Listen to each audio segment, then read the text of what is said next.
Hi guys, welcome back to my channel. As you can see, I have a guest, Mon E. If you haven't checked out her channel, make sure you do check it out. I will put the details below. It will be in the description box. She has a great channel full of great content, and you can definitely learn from this great woman right here. So if you haven't subscribed, make sure you subscribe. Make sure you subscribe to our channels. Make sure you support us. We would really, really appreciate it. So as you can see, I have Mon E. I have a guest. So today's topic is going to be about church chat. So I'm sure you guys have had enough of my story and enough of like a lot of the experiences that I've gone through. But if you haven't, seen my story, if you haven't gone to those videos, they're quite way back. Do check them out. I do explain a lot of the experiences that I went through. So on that note, I'm going to leave it to Monica to give a bit of an introduction about herself and what she's up to at the moment. Hi, beautiful people. It's your girl Mon E, and I'm so happy to be here on this channel. It's a privilege. Omolade is one of my really good friends, and I'm just happy to be here. I also make content. I focus on well-being and relationships, sharing a lot of things that I've learned over the years through my experience being divorced and now remarried in kind of like a Christian circle, African by background. And so just the way all these things kind of intersect. So I talk a lot about that on my channel. I'm passionate about mental health and well-being. So I share all about that. Yeah. So I'm just happy to be here. Thank you for having me. Thank you, Moni. For those of you who don't know, I've actually done a collab video with Mon E. So do check out that collab video about being a Christian and mental health and how we navigate through that and how we support each other in it. So do check it out. It was such a blessing to be on her channel. And, as she mentioned, we're good friends and we go way, way back. So we know each other very, very well.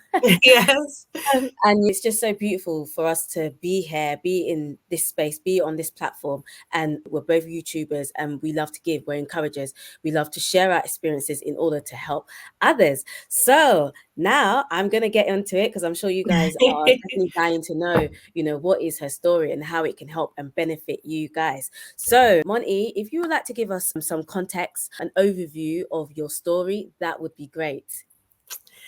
Where do I even begin? Where do I start from? So if you've seen me before and heard a little bit about my story, you can check out more about my story. I share about my divorce story time, and I've also shared about kind of my experiences with abuse and being in an abusive relationship and navigating all of that as a Christian who at times felt like to seek out mental health services and support when I needed to would be to deny Christ's sufficiency and the power of prayer. I always struggled with that kind of balance of Christ or therapy.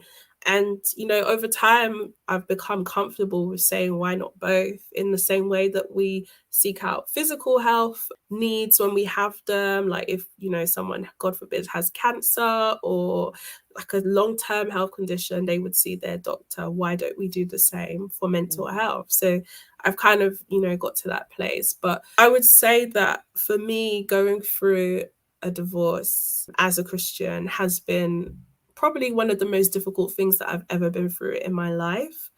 It's really difficult because of the shame element attached to it. And I think more so now in this social media era where, we're a little bit more public about like our personal lives, or some of us are, not everybody. And for those who, followed my journey and would have seen us together during university and navigating, life after that, it probably came as a shock to those who didn't know us as well. And obviously being people of faith, you add that aspect, and then we were both Nigerian and you add that. So it's like culture, religion, like just a whole bunch of expectation and the weight of that expectation. And then the shame and kind of like this issue around kind of failure and just navigating all of that. For me, I had like a massive, massive breakdown. And it was just really difficult. I don't even think we should have got to the point of marriage, but that's a topic for another day, and I will navigate more of that on my channel. Yeah. But, you make this decision and you're in an abusive and toxic situation, and you can't reach out for help because of the weight of judgment and people's opinion, expectation, just so many things. And then also feeling like you're making a mockery of God's institution. And I think it's so difficult. And I think for me, it's really sad to say that at a time when I probably needed my church family the most, I didn't receive that support. I thank God for like the church that I ended up in my brokenness. But at the time, like where we were going, my former church and stuff, it felt like there was so much focus and emphasis on telling me that God hates divorce, which those who know me know that the only reason why I proceeded with this and stayed for as long as I did stay was because I know that God hates divorce. But at times it felt like, would it have been better for me to die in that situation than to say, look, this is going on and help is needed. And I think that opportunity to kind of cry for help, it was just missed because of righteousness, like self-righteousness at that. I can't even call it God's righteousness, but just this desire for Christians to say what they believe are the right things. God hates divorce. As opposed to praying, as opposed to taking a step back and just even assessing what's going on. There's many people who are only just recently finding out, like, because I've kept it to myself for such a long time, what was actually going on. Like, it was just an opportunity really and truly for people to gossip. So, you know, it's a sad but, you know, interesting lesson, full of just many, many, many lessons. Ooh, wow, thank you. Sorry for going so in straight away, but this is my story, girl. No, thank you. And we appreciate it, and we appreciate you. And thank you for even just that level of transparency, because obviously it's not easy. It's definitely not easy, especially when you're talking about self-righteousness. I was even thinking about legalism and thinking about, you know, being a perfectionist, but at the end of the day, only Christ is right. You know what I mean? You know, he has done it all for us on the cross already. So we have the right to be righteous in Christ. So we're not perfect. Even when some of the bits when you're talking about when it comes to people around you, them not knowing like anything about, even like some of them are only beginning to know now. Yeah, they didn't seek to find out. It was just a time to just judge and say God hates divorce. Yeah. And you know, when you even mentioned about the gossip as well, I think it's so disheartening that could be used as a topic for the like gossip. You know, it absolutely was used 150%.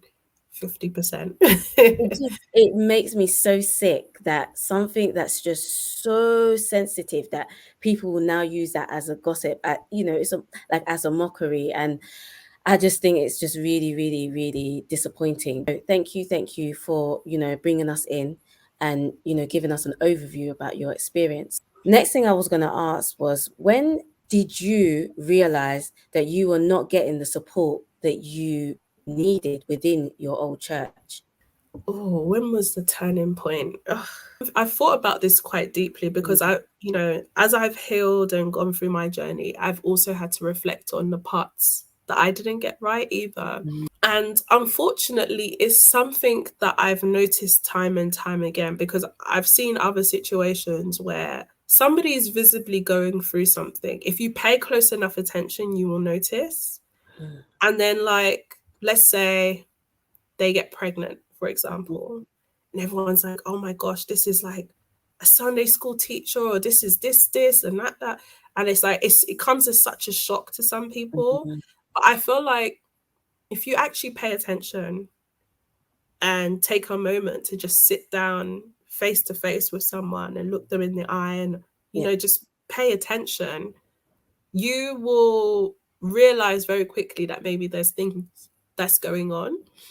And I think for me, the point in which I realized that I wasn't getting the support is when things got so bad and I looked to my left, I looked to my right, and I'm like, if I'm not checking up on people, who's actually taking the time out to check up on me?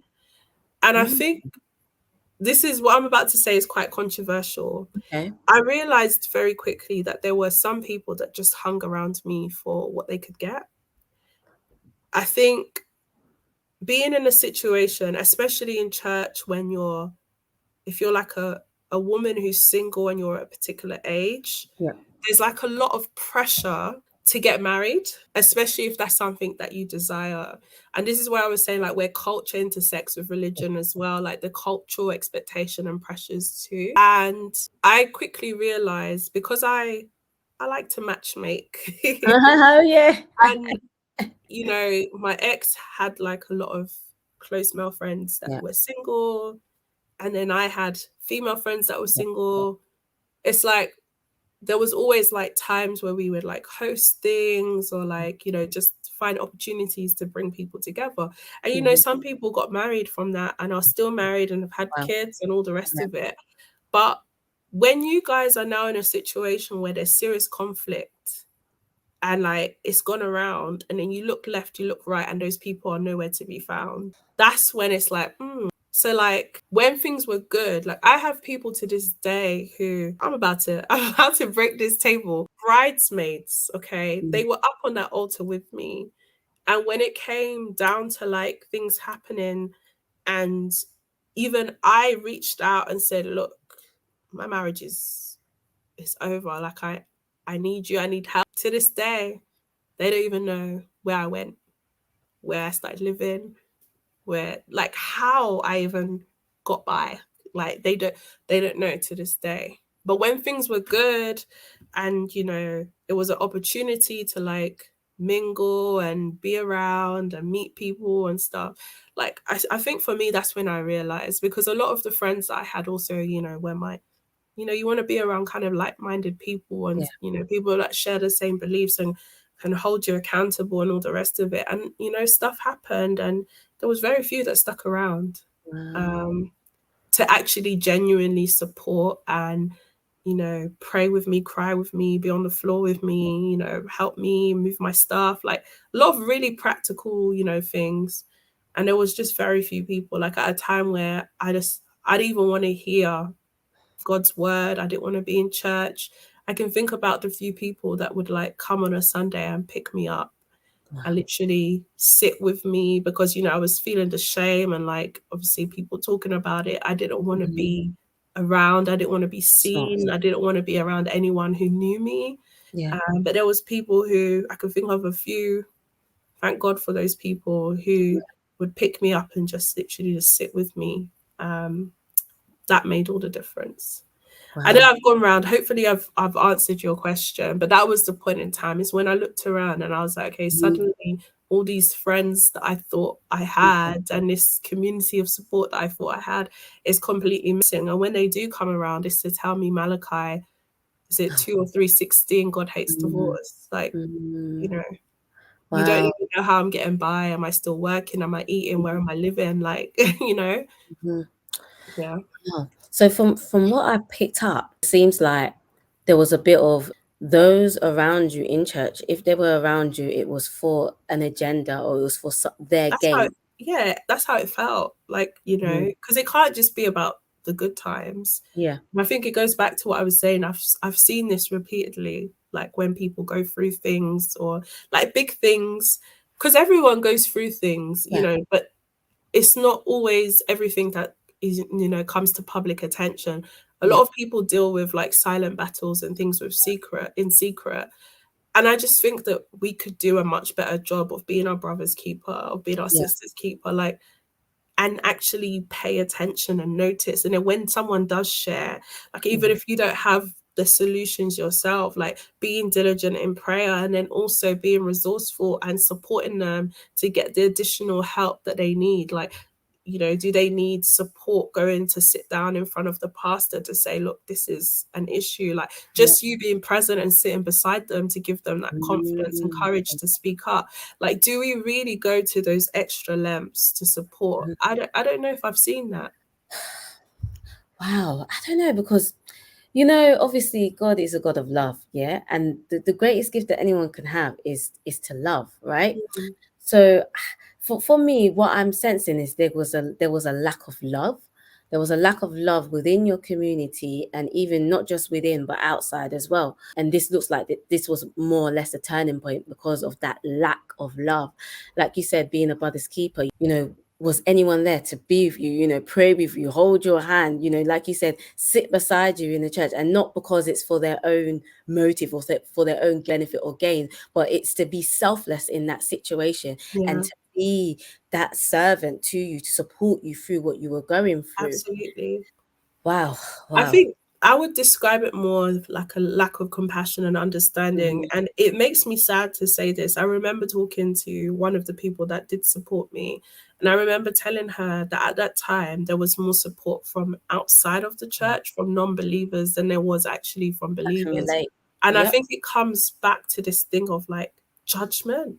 Yeah. And I do think it's important to call people out and hold them accountable when they are going astray or going down the wrong path. Mhm. But it's almost as if you need to recognize a person's fragility and Mhm. whether they can receive the degree of truth that it Yeah. is that you believe that you're sharing in that moment. I Yeah. think timing is everything. And at that point in time, like mentally, I wasn't stable, emotionally, I wasn't stable. Yeah. So even if the intentions were pure and good, Yeah. and they wanted to like hold up God's word and God's standard to me, the timing and the approach was just so poor. Wow. Like it's just so poor. Like, I was broken. Wow. So I can receive whatever it is now, but Mhm. I definitely couldn't receive what it is that they were trying to do then.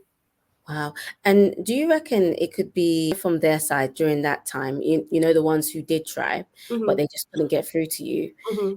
Do you reckon it's because maybe because they haven't gone through it, or lack of experience? Absolutely. It was Yeah. difficult to kind of navigate through that and help and support you in the way that you needed it. Yeah, absolutely. Again, like, grace was needed on both sides. Like when I Mm. reflect even on, my reaction to certain things, I think for Yeah. me, I just shut down and I was in a space where I just had to protect my peace, protect Yeah. myself, protect my sanity. So in the end, I ended up like cutting off, like just like I just wasn't available any Yeah. longer. I just kind of disappeared. And yeah, I remember speaking to a dear friend of mine who at that time was someone I became distant from. And the reason why I became distant from him was because he maintained a relationship with both my ex and Mm. myself. And I remember being at a place where I was like, I just can't even have contact with anybody who has contact with him. And so there was some distance. And then at a point in time, he started to make an effort to like really reach out. And I remember him opening up and being like, I don't like how distant we've become. I don't. Mhm. And then he started to talk and he was just like, I don't know if I've like hurt you or offended you, but I just didn't know how to handle it. Like I saw two of my friends deeply hurt and deeply Mm. broken. And I tried to like be there for Mm. both of them. And I just didn't know. Like I've never had to support friends through this before. And so thinking about it, like especially amongst like our age group and stuff, really and truly, I feel like we were amongst one of the first to go through this. Yeah, I agree. So like no one had ever supported, like no one from like our friendship circle had like ever supported friends of this age Yeah. going through something like this, because I was what 26 at the time, like he was what 29 at the time. That's a really young age to be Mhm. going through something like this. And so when you think about your peers supporting, they don't have like a lot of the life Mm. experience. Like a lot of our friends hadn't even gotten married before to even know Oh, like yeah. what it is to be married. Like how do Mhm. you support friends through something like this? So I feel like definitely some of it is people just being inexperienced, but then some of it I do question the Yeah. intention.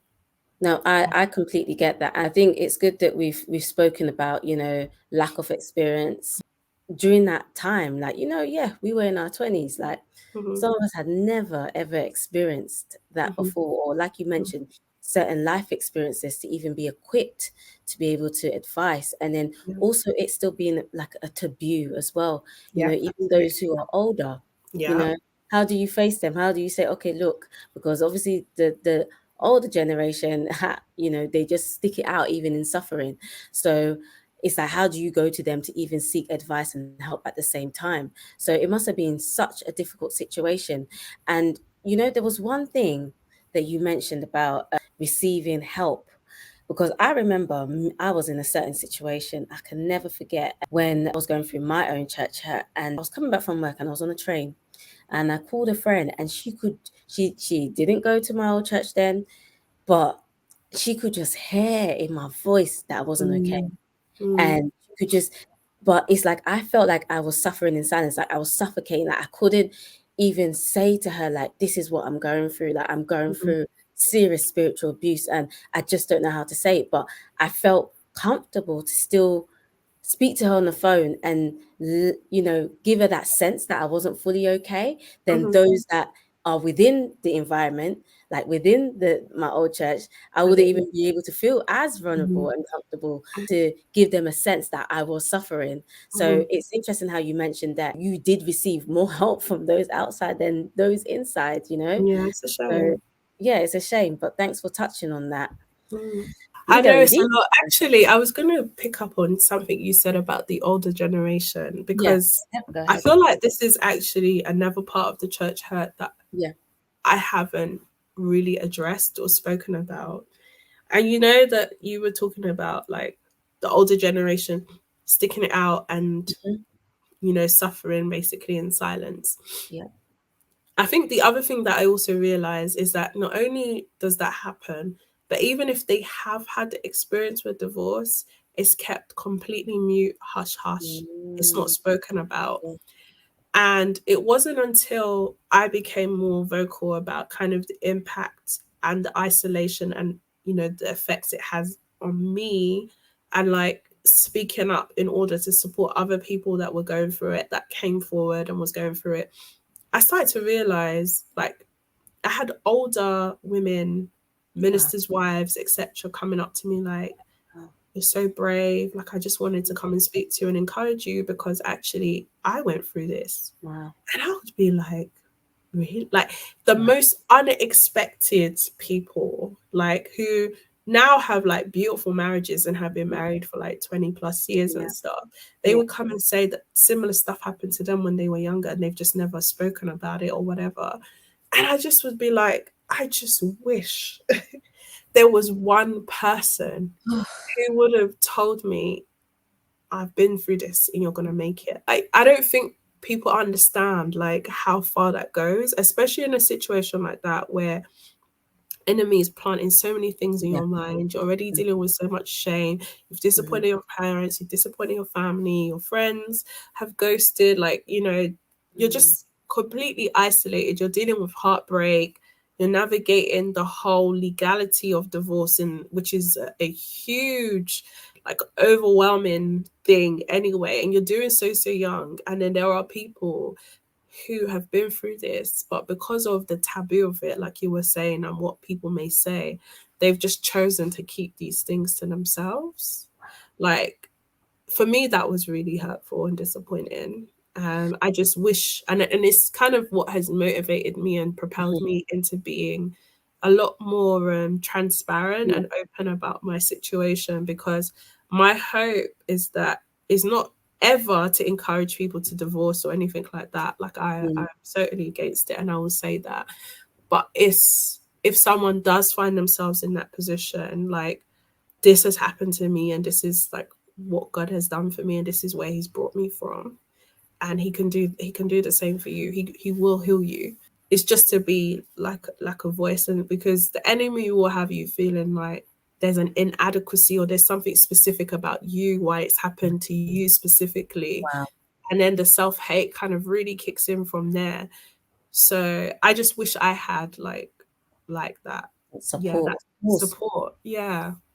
And you know, when you were mentioning like people has reached out, likewise, you know, like some people have reached out to me that, you know, they went through X, Y, and Z like 9, 10 years ago, and there was no support. Like they just literally had to deal with it on their own. And I'm just like, whoa, like I can't even imagine. And I think, you know, the good thing about our generation is that we're a generation with a voice.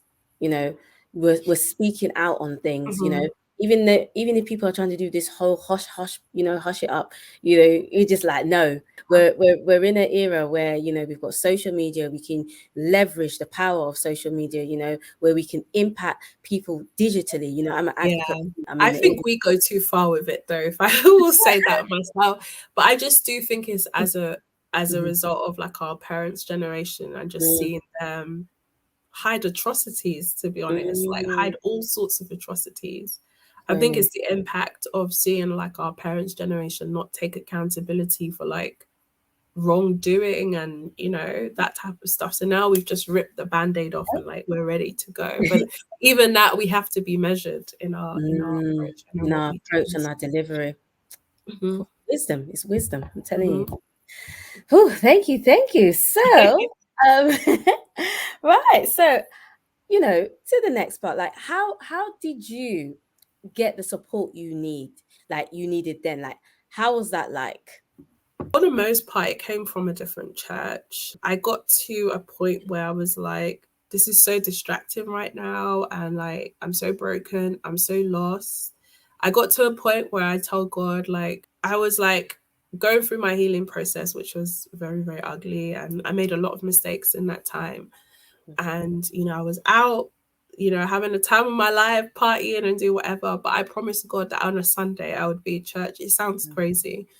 And I said, God, like, I'm doing all of this to like mask my pain or whatever. Like, but I'm just gonna sit there until you do something with me. Like I have no one else. Like, you know, I was just completely broken. And so I was invited to this particular church that was close to like where I was living at the time.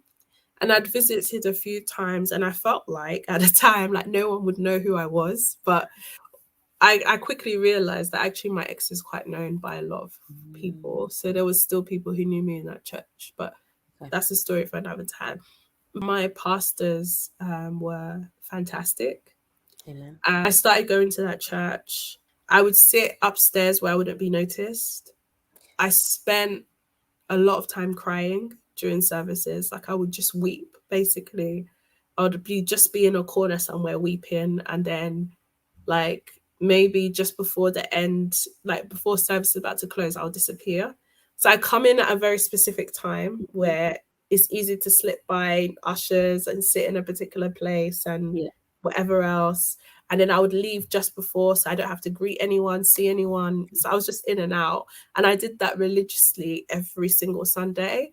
And I was like, God, I'm just going to do this until like it's just me and you. Like I don't know where this ends. Like I don't know where this pain stops, but this is just like what I'm gonna do. And then one really random Sunday, and I think this is the beginning of what support looked like for me. I think my train got there earlier than usual. Something happened and I got there faster than usual. I either got a fast train or like there was just something that happened in my journey. The usual route, time, whatever, just didn't happen. And I happened to get there slightly earlier than what I normally do. And the ushers happened to be position stationed. And they're quite strict about seating. They fill it up in a certain way before they let people start going upstairs. Unless you're serving and you're working on certain things, that's when you go upstairs.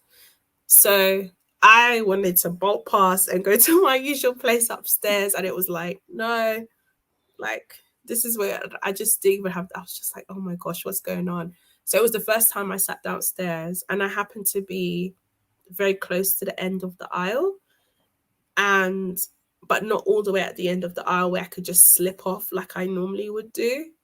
And so what happened was coming towards the end of the service when I normally leave, and I tried to like navigate past the people who were at the end of the aisle. It just took a little bit of time for them to kind of move out of my way so I could leave.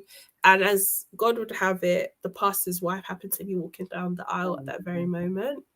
And she locked eyes with me as I was about to leave. And she was like, "Hi, I don't think I've ever met you before. Like, my name's, Pastor, whoever." And she introduced herself. And she's like, "What's your name?" And I told her. And she's like, We've just never met. Like, let's meet up. What's your number?" And I was just like, in my head, I was like, what's going on right now? Like, I was like, do I give a fake number? Now I'm in God's house. Like, I have to give my number. So I gave my number, and she's like, "Okay, I'm gonna call you like on Wednesday, and then we'll arrange a time to meet." And I just thought, it's big church, there's a lot of people, she'll just forget. As God would have it, on that Wednesday, she called me and she arranged a time to meet, and I was just like, basically going through the motion. And I met, and during that session, it was life-changing. I shared my story and what I'd been bottling inside, and that was the beginning of support. She was very comforting. It was the first time I didn't feel judgment in the church. She became basically like a mother to me and really nurtured me through that. And then she introduced me to a lot of the older women and women in the church. Really made me accountable. So basically, if I wasn't there, they would 100% notice. If I wasn't there by a certain time, I would definitely get a call or a text. And then they got me really involved serving in church, like part of the events team, part of like literally like helping out with different things. And that was the beginning of what healing was for me. And having that community of women wrap themselves around me and speak life into me, like it was everything. Wow. Wow, Monica, I know the video is about, my church app, but it is so beautiful to hear that the beginning of your healing was in a church. Yeah. And this just goes to show that there are healthy churches out there. There are. There are healthy churches that do support, and they really do help those in need during their lowest moments. And so it's just so beautiful to hear that you were in a healthy environment, healthy community, where that was the start of your healing. So thank you for sharing that. Yeah, it's interesting because I always say we are the church, and I thank God that I did have those people. There were still some that gossiped because they knew of the situation and stuff like that, and that was pretty much amongst like our generation and whatever, because they knew of the situation. And I could always feel it, like it was awkward. But we are the church, and I think a lot of the times, and I include myself in that we are the church, because I think a lot of the times we like to distance ourselves as if it's a separate establishment, or an establishment that we're far removed from. We talk about the church as if we're not part of the church, as if we're not part of the body of Christ. And I think that whatever it is that we expect of the church, or we want the church to be, whatever it is that this standard that it's supposed to be, then we're a part of that. We have to be that. So if we think that there shouldn't be gossiping, then we shouldn't gossip. And if we think that people could be more supportive, then we need to be more supportive. And that means doing things like going the extra mile of, if you know someone's having a particular struggle in a particular area, what does accountability look like? How do I hold this person accountable? And obviously for me, what I was dealing with at that time was isolation, brokenness. I did need people to encourage me to like build up my confidence again, to speak life into me. And a part of the way of doing that was definitely through service and being busy and having, things to do, so that, I'm not idle and I'm not by myself getting up to like nonsense in that time. Basically, like I was busy, like I had stuff to get involved in, stuff to do. I was serving. And that's what going that extra mile to love someone through a situation looks like. Was I rebuked and chastised eventually? Absolutely.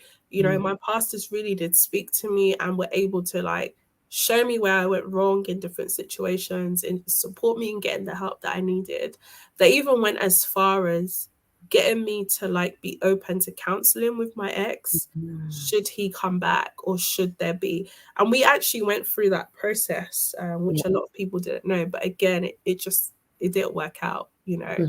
But they got me to be open, and I thank God that they applied wisdom in that situation, because it meant that moving forward, I knew that I had exhausted everything I possibly could exhaust.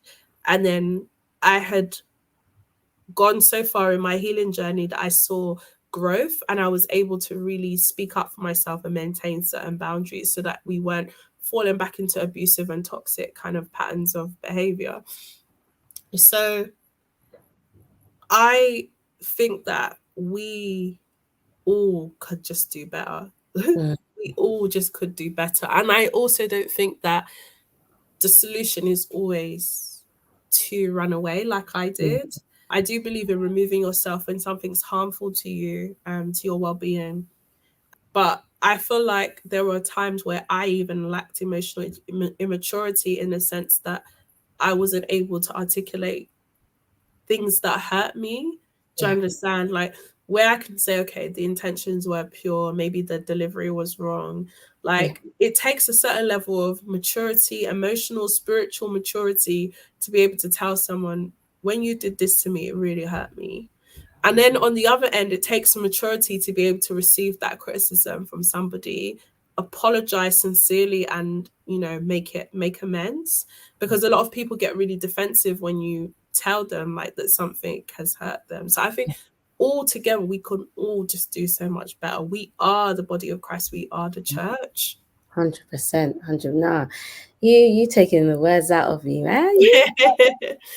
Indeed. We all take accountability. We all need to, you know. We all go through our battles, we all go through our struggles. But one thing I liked is how you also took accountability as well at the same time. Yeah, so important. So, hey, thank you. You know, I think one question I was going to ask is, what advice would you give to anyone that's, you know, facing something similar? Number one advice, stay close to God. The solution is never going to be to like cut off your communion with him, like cut off your conversation with him, your fellowship with him. At those moments where you feel broken, where you look left and right and you don't see a way forward, where you don't see a light at the end of the tunnel, that's where you should even draw nearer to God. He is very much alive. He's there. He's a God of just wonders and miracles. And I'm always so in awe of I'm in awe of him. I'm in awe of his greatness. I am so inspired by just his awesome presence. Like, I think a lot of the times we try and put God into boxes or try and reason in a certain way, and his thoughts so much more than what we can imagine. He's far above. So I would say 100%, like, stay close to him. Like, that's where your solutions, your answers, like, don't underestimate the power of prayer, even when it feels like, you know, nothing's happening and everything's going wrong. Like, don't underestimate the power of his word, because the answers oftentimes are right in front of us, even though we can't see it, or even though we don't like the response. I would say, if you have to take a break, if something's becoming harmful to your well-being, do take a break and get yourself the support that you need. Have maybe one or two people, if possible, that you are accountable to, that will truly hold you accountable, that will check up on you, that will walk alongside you, that will be with you, that will just listen to you, like, when you need to be vulnerable. Like, definitely have that. And then just back to what I was saying, just recognize that we are the church, we are the body of Christ. So let's constantly hold that mirror up to ourselves and look at like where we can improve, where we go wrong, where we can do better. Because if we're all doing that, then there'll be a collective improvement. Ooh, thank you so much. Wow, you've dropped so much gems. You've dropped so many things, and you know, I really do appreciate your transparency. I really do appreciate you coming on my channel to share your story. It's a pleasure. Honestly, you know, thank you. You know, guys, do check out Monty's channel. There's a lot there that you can learn from. Honestly. But thank you guys. Make sure you do support our channels, do support me, do support Mon E. Please, it's just a subscribe, it's just a button that will click on. And comment below what you've learned from this video. Comment below your experiences, and if there's anything that you want to share, comment below. We are advocates of therapy, we are advocates of counseling. So if you do need some support, if you do need help, I will put some information below. On that note, guys, make sure you like, make sure you comment, make sure you subscribe, and make sure you support sisters. Until next time. Thank you, guys. Bye.